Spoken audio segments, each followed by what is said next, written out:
Veuillez vous asseoir, s'il vous plaît. Merci.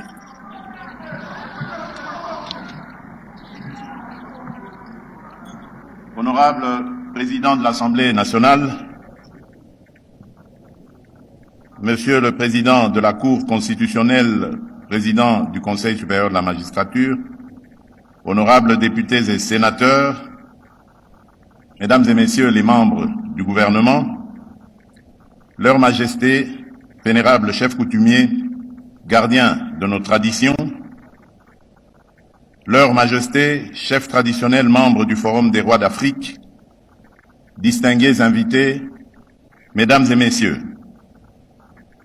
c'est pour moi un motif de grande satisfaction de prendre la parole ici à Kinshasa.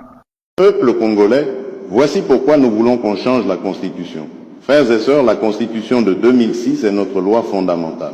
Mais après 20 ans, certaines règles ne correspondent plus aux réalités de notre pays.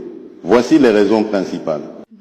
Pour mieux sécuriser l'est de notre pays. Aujourd'hui, les groupes armés profitent des lenteurs administratives. En adaptant certains articles, l'État pourra prendre des décisions plus rapides pour protéger les civils, organiser l'armée et ramener la paix à Goma, Bukavu et Beni. 2. Pour développer nos provinces. La décentralisation est bonne mais mal organisée. Certaines provinces n'ont ni routes, ni hôpitaux, ni écoles alors qu'elles produisent des richesses. La révision permettra de clarifier qui fait quoi entre Kinshasa et les provinces. Résultat, plus de projets concrets près de chez vous. 3.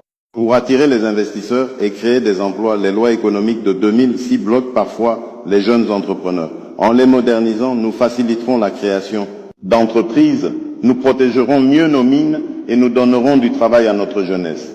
4. Pour avoir des institutions plus stables.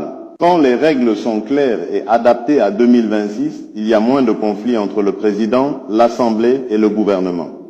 Le pays travaille au lieu de passer son temps en crise politique. Attention, peuple congolais, il est crucial de considérer les implications de toute décision politique, surtout lorsque des nations sont confrontées à des défis majeurs. Les discussions actuelles autour de la paix et de la stabilité en Afrique sont essentielles pour l'avenir de la région et demandent notre attention. Nous ne touchons pas à l'article 220. La République reste une et indivisible. Le mandat présidentiel reste 5 ans, renouvelable une seule fois, c'est notre verrou. Conclusion, on ne change pas une constitution pour un homme. On la change pour les enfants, pour la paix, pour les routes, pour l'avenir du Congo. Exigeons la transparence. Que chaque article modifié soit expliqué clairement. Au peuple, alors soutenons tous ce changement de la Constitution, car s'il est fait dans la transparence et l'intérêt du peuple, il est pour notre bien à tous, pour la paix et pour le développement de notre nation. Le Congo d'abord, la paix d'abord, le développement d'abord. Que Dieu de nos ancêtres bénisse la République démocratique du Congo et son peuple. Merci.